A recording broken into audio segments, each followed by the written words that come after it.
नमस्कार, मी साक्षी अनासने. येस मराठी न्यूजमध्ये आपलं स्वागत. आता पाहूया एक स्पेशल रिपोर्ट. आज महायुतीच्या उमेदवार भारती पवार यांच्या 2 दिवसावर येऊन ठेपलेल्या निवडणुकीसंदर्भात महायुतीची अवणखेड येथे नियोजन बैठक पार पडली. यावेळी मोठ्या संख्येने कार्यकर्त्यांना बोलवण्यात आल्याची माहिती मिळत होती. येथे भारतीताईंना कोणत्याही प्रकारे निवडून आणायचे असे सर्व वक्त्यांनी सांगितले. पाहूया त्या संबंधित सविस्तर रिपोर्ट. आपले सर्वांचे करते सारता आदिवासी विकास मंत्री आदरणीय विजयकुमार गावित साहेब, आपल्या तालुक्याचं भूषण, महाराष्ट्राच्या विधानसभाचे उपाध्यक्ष आदरणीय नरहरी झिरवाळ साहेब, या ठिकाणी शिवसेनेचे जिल्हा प्रमुख भाऊलालजी तांबडे साहेब, आदरणीय सुरेश भाऊ, आदरणीय ज्यांनी आता मार्गदर्शन केले ते घोडेचार सर, विश्वासरावजी देशमुख, मनोज भाऊ डिकले आणि सर्व उपस्थित सर्वच व्यासपीठावरचे मान्यवर. खरं तर साहेब, हा मेळावा म्हणजे आम्ही गेल्या 7-8 दिवसापासून सर्व कार्यकर्ते एकत्रितपणानं सर्व काम करतायत, भारतीताईंचा प्रचार करतायत आणि मग आज कुठंतरी चर्चा करावी आणि सर्वांसमवेत जेवण करावं हा उद्देश आजच्या ह्या मेळाव्याचा या ठिकाणी ठेवलेला आहे.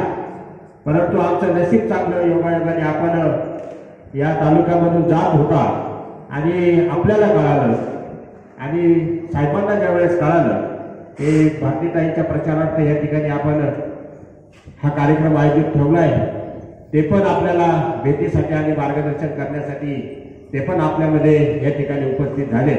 त्याबद्दल सर्व आमच्या पदाधिकारी असतील, कार्यकर्ते असतील, त्यांच्या वतीने आपलं या ठिकाणी आभार व्यक्त करतो. साहेबांना कुठे सुरगाण्यामध्ये, पेठमध्ये आणि कळवणमध्ये या तिन्ही तालुक्यांमध्ये त्यांच्या सभा त्या ठिकाणी ठेवलेल्या आहेत.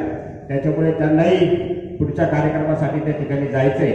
परंतु नक्कीच साहेब, आपण दिलेल्या मागच्या कार्यकाळामध्ये आदरणीय झिरवाळ साहेबांचा पाठपुरावा असेल, आमचा काही थोडाफार पाठपुरावा असेल, त्या निमित्तानं जी काही आपल्या आदिवासी विकास मंडळामार्फत त्या ठिकाणी जी काही कामं या तालुक्यामध्ये झाली, नक्कीच त्याचा चांगला फरक या ठिकाणी आम्हाला जाणवतोय. आदरणीय भारतीताईंच्याही माध्यमातून केंद्रामधून ज्या ज्या काही कामं या ठिकाणी आलेली आहेत, त्या कामांच्या रूपाने नक्कीच जनता त्यांच्या पाठीमागे खंबीरपणानं उभं राहील.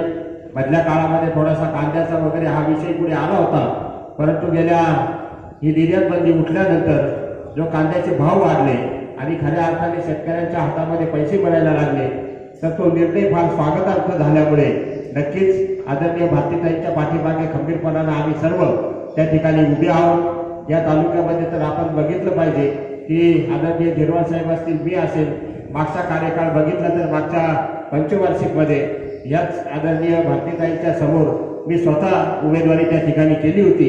परंतु मी स्वतः उमेदवारी केल्यामुळे हा तालुका नक्कीच माझ्याबरोबर होता, सर्व पक्षभेद वगैरे बाजूला ठेवून माझ्याबरोबर होता. परंतु आज आम्ही आदरणीय भारतीताईंच्या बरोबर आहोत. म्हणून या सर्वांच्या वतीने आपल्याला या ठिकाणी शब्द देतो की नक्कीच जास्तीत जास्त मतं आदरणीय भारतीताईंच्या मागे उभी करून आमच्या या सर्व कार्यकर्त्यांचे, ज्येष्ठांचे आशीर्वाद ताईंच्या मागे राहतील असा या ठिकाणी शब्द देतो.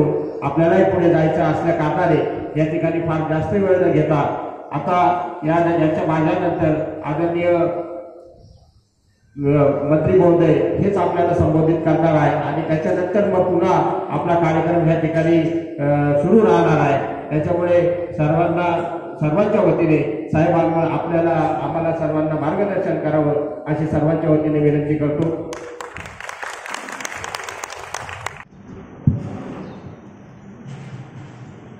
महायुतीच्या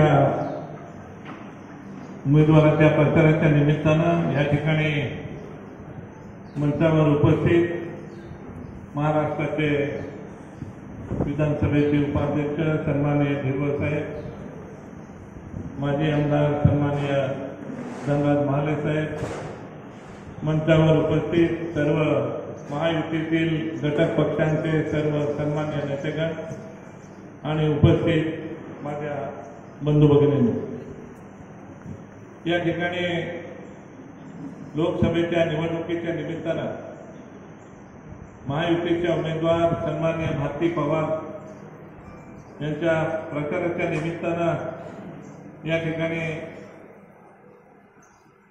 आल्यानंतर सहज मी इकडून चाललो होतो. मला माहीत नव्हतं तुमचे या ठिकाणी काही सभा आहे, चर्चा आहे काय. जाता जाता मला सांगितलं, गिरवळ साहेब जाता जाता आम्हाला पण भेटून जा.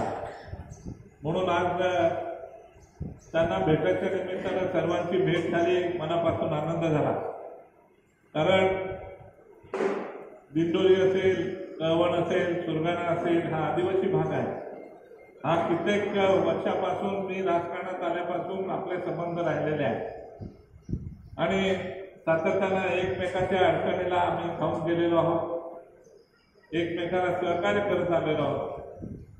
हा एक परिवार आहे. या परिवाराला मदत करण्याचं काम मंत्री म्हणून मलाही बऱ्याचशा वेळेला लाभलं. मी त्या पद्धतीने जेव्हा जेव्हा आपल्याला काही गोष्टीची गरज पडली, काही प्रमाणामध्ये का असेल, आम्ही तुम्हाला मदत करण्याचा प्रयत्न मी सातत्यानं करत आलो आहे. आणि म्हणून या ठिकाणी जाता जाता थोडं भेटून जावं म्हटलं. मग तुम्ही लोक येत आहेत, काहीतरी बोलवणं आहे, चर्चा आहे म्हटल्यावर मला म्हणाले 2 मिनिटं थोडा वेळ थांबवून आम्हाला पण 2 शब्द बोलून गेलात तर बरं होईल. आणि म्हणून मी आज या ठिकाणी तुमच्यासमोर उभा आहे. आपल्याला एक गोष्ट स्पष्टपणानं सांगितली पाहिजे आणि ती तुम्हालाही माहिती असेल किंवा माहिती नसेल तर बघा, आपला भारत देश बऱ्याचशा वेळेला आजूबाजूला वेगवेगळ्या शत्रूंनी वेढलेला आहे. आणि जेव्हा शत्रूंनी वेढलेला आहे त्यावेळेला मोदी साहेब आल्यानंतर त्यांनी काही त्यांची ध्येय धोरणं त्यांनी आखली. देश आपला स्वतंत्र झाला पाहिजे, स्वयंभू झाला पाहिजे आणि या दृष्टिकोनातून त्यांनी जे काही पावलं उचलली, स्वदेशचा नारा त्यांनी दिला आणि त्या नाराच्या माध्यमातून स्वतःला संरक्षणासाठी लागणारे शस्त्रास्त्र ती निर्माण करण्याचं त्यांनी सुरुवात केली.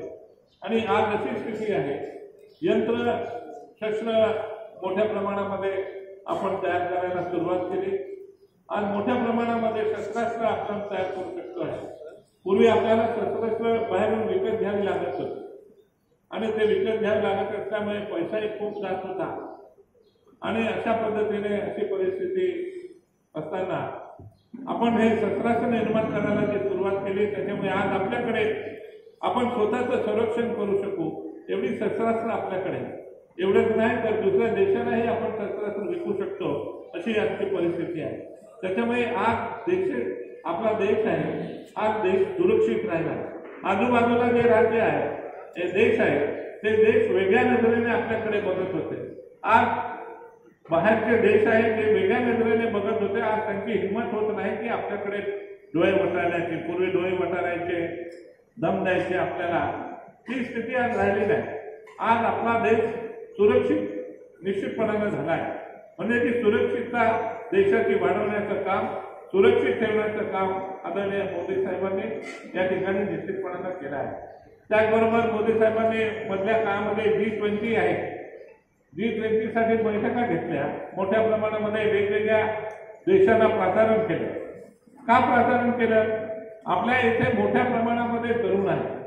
तरुणांना कुठेतरी स्कोप दिला पाहिजे, तरुणांना कुठेतरी त्यांच्यामधलं कौशल्य हेरलं पाहिजे आणि ते कौशल्य हेरून त्यांना वेगवेगळ्या कारखान्यामध्ये कुठेतरी त्यांना काम करता आलं पाहिजे आणि देशाचं उत्पन्न वाढवलं पाहिजे. या दृष्टिकोनातून G20 साठी वेगवेगळ्या देशांना प्रसारण केलं आणि त्यांच्यामधून वेगवेगळे कारखाने आपल्या देशामध्ये कशी उभारले जातील यासाठी एक प्रयत्न करून देशामधल्या आर्थिक स्थिती सुधारायची असेल, उद्योग या ठिकाणी आले पाहिजे, मजूर आपल्या म्हणजे तरुणांना या ठिकाणी रोजगार मिळाला पाहिजे, ही एक भूमिका घेऊन त्यांनी अशा पद्धतीची कामं करून देशाला सक्षम करण्यासाठी, देशाला स्वयंभू करण्यासाठी या ठिकाणी निश्चितपणानं त्यांनी या ठिकाणी आपल्याला प्रयत्न करताना दिसत आहे.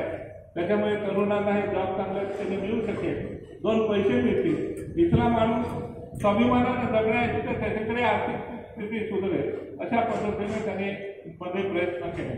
एवढेच नाही, पर ड्रॉप मोर क्रॉप हे धोरण त्यांनी स्वीकारलं. त्याच्यामुळे मोठ्या प्रमाणामध्ये लोकांनी ड्रीप असेल किंवा मोठमोठे धरणं सुद्धा या ठिकाणी आपण बांधायला सुरुवात केली. जवळजवळ 90 धरणं आपल्या राज्यामध्ये बांधायला आपल्याला निधी दिला केंद्राने. एवढा मोठा निधी कुठल्याही राज्याला दिला नव्हता, तेवढा निधी दिला. त्याच्यामुळे इरिगेशनचंही प्रमाण वाढतं आहे आणि अशा पद्धतीनं एक दूरदृष्टी असलेलं नेतृत्व आपल्याला मिळालं आहे. आज जगामध्ये त्या नेतृत्वाला मोठ्या प्रमाणामध्ये मान सन्मान दिला जातो. देशाचं एक मार्गदर्शक म्हणून त्यांच्याकडे पाहिलं जातं. असं नेतृत्व आहे. त्या नेतृत्वाला आपण शक्ती देणं, त्या नेतृत्वाला आपल्याला कायमस्वरूपी उभं करणं हे आपल्याला गरजेचं आहे. मला मधल्या काळामध्ये मी आदिवासी खात्याचा मंत्री झालो. मंत्री झाल्यानंतर फार कमी कालावधी, पण मी त्या कालावधीमध्ये काही गोष्टीची गरज आहे, त्या गोष्टी मोठ्या प्रमाणामध्ये दिल्या पाहिजे. कारण की आपल्या या भागामध्ये मोठ्या प्रमाणामध्ये कारखाने आहेत वेगवेगळे, त्याच्याबरोबर द्राक्षे आहे, वेगवेगळे फळबागा आहेत तुमच्याकडे. आणि त्याच्यामुळे तुमच्याकडचे बी रस्ते चांगले झाले पाहिजे, सातत्यानं मागणी होती. आणि मला वाटतं की मागील 10-1 वर्षामध्ये जेवढा पैसा मिळाला नसेल रस्त्यांना, तेवढा पैसा तुम्हाला आम्ही दिला.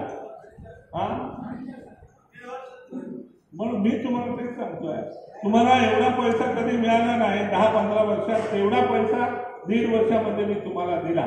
आणि अजून काही राहिलं सोडलं असेल ते मी आता देऊन टाकेन, म्हणजे काय ठेवणार नाही. काय निर्वल साहेबाला दिलं नाही तर ते लहान पोरगं जसं रडतं आणि मग आता त्यांच्या जोडीला कधी कधी म्हणून थोडा पेटा देतो धनबाद, पण आम्हाला दिल्या ना, तुम्ही घेतल्यावरच देता. मी म्हटलं एकच तारीख आहे. आणि अशा पद्धतीने तुम्हाला रस्त्याला मोठ्या प्रमाणात पैसे आम्ही दिले.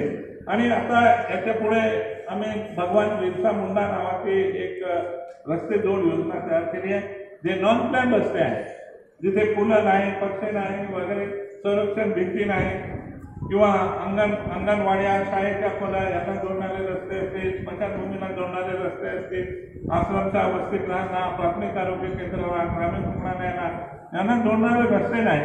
ते रस्ते आता आम्ही जोडणार. आम्ही ठरवलं आहे 2 वर्षामध्ये या आदिवासी भागामधले 100% रस्ते झाले पाहिजे. एकही रस्ता झाला ही भूमिका आपण स्वीकारली आहे. त्याच्यामुळे ते निश्चितपणानं होईल.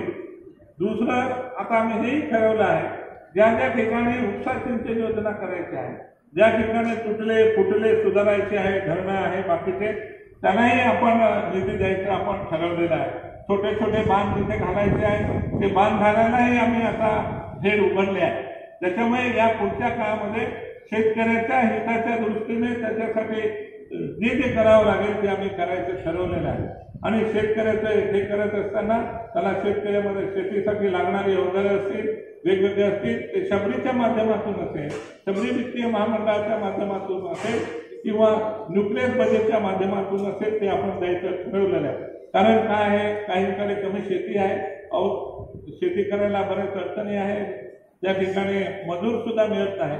म्हणून आम्ही अवजार बँक म्हणून सोसायट्यांच्या अवजार बँक आम्ही काढतो आहे. काही ठिकाणी काढले आहेत, त्यांना सर्व अवजार वगैरे देऊन देऊ आणि ते पण कमी किमतीवर भाड्याने वगैरे देऊन त्या भागामध्ये करू शकेल, त्याच्यासाठी आम्ही त्या ठिकाणी प्रयत्न करतो आहे.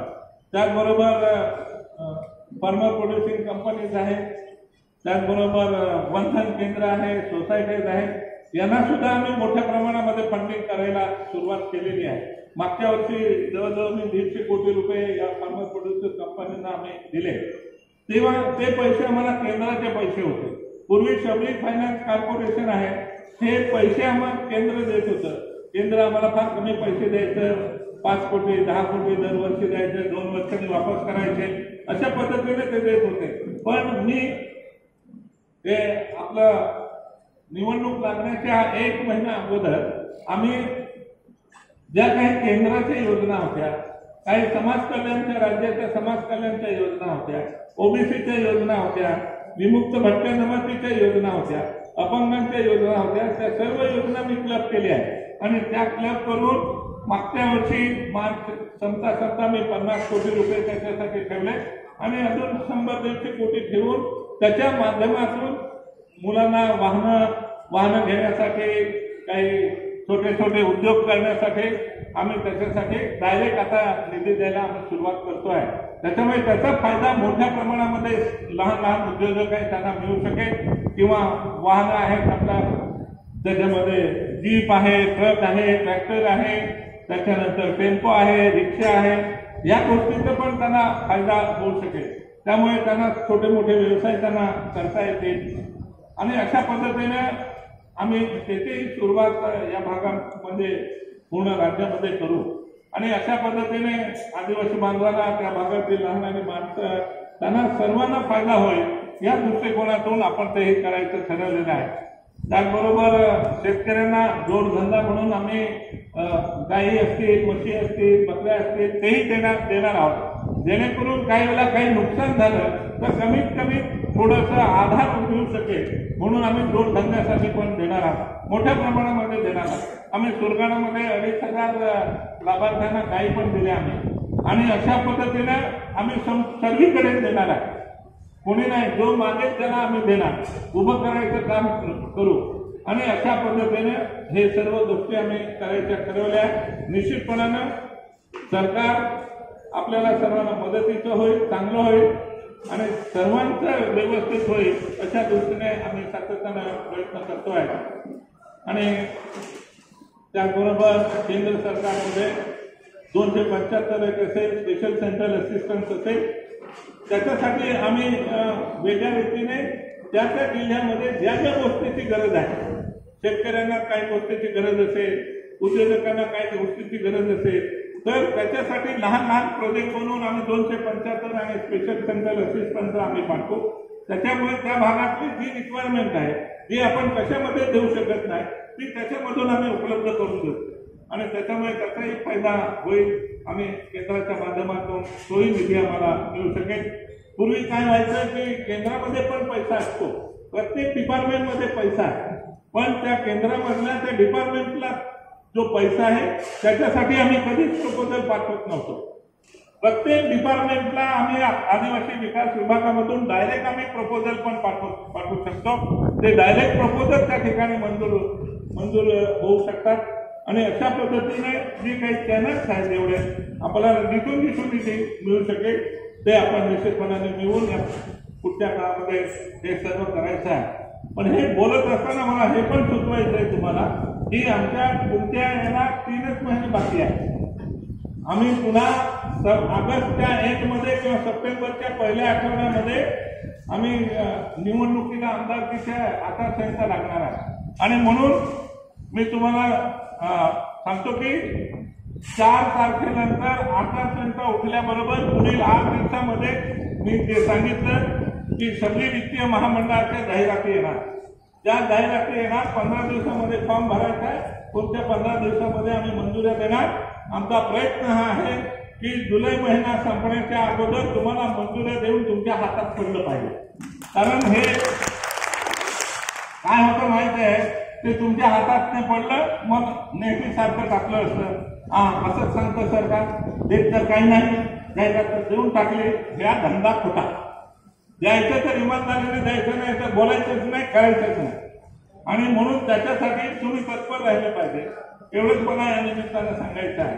तरी तुम्हाला विनंती करायची आहे की केंद्रामध्ये सरकार आपलंच येणार आहे. आणि सरकार आपलंच येण्यात असल्यामुळे निश्चितपणानं आपण इथून वास्तविकांना आपण निवडून द्या, एवढी मला तुम्हाला विनंती करायची आहे. माणसं चुकत असतात, पुन्हा सुधारत असतात. कोणाकडून काही चूक झाली असेल त्यांना माफ करा आणि पुन्हा त्यांना मदत करा, एवढीच सर्वांना माझी नम्र विनंती आहे. तरी गमाच्या पुलाच्या समोर बटन दाबा आणि त्यांना विजयी करा, एवढी सर्वांना माझी नम्र विनंती आहे. धन्यवाद साहेब. महायुतीच्या आपल्या उमेदवार डॉक्टर भारतीताई पवार यांच्या प्रचारासाठी खऱ्या अर्थानं आपल्याला मार्गदर्शन करण्यासाठी या महाराष्ट्र राज्याचे आदिवासी विकास मंत्री आदरणीय गावित साहेब, तसेच आपल्या मतदारसंघाचे भाग्यविधाते विधानसभेचे उपाध्यक्ष आमदार नरहरी झिरवाळ साहेब, तसेच या दिंडोरी पेठ विधानसभेचे माजी आमदार धनराज महाले, ज्येष्ठ नेते सुरेश भाऊ व व्यासपीठावरील महायुतीचे सर्व मान्यवर आणि खऱ्या अर्थानं समोर बसलेले सर्व दरवय्य मावळे त्यांच्या भरवशात अशाच प्रकारच्या ताज्या घडामोडींसाठी Yes Marathi news YouTube channel share करा, सबस्क्राईब करा, लाईक करा आणि पाहत राहा येस मराठी न्यूज.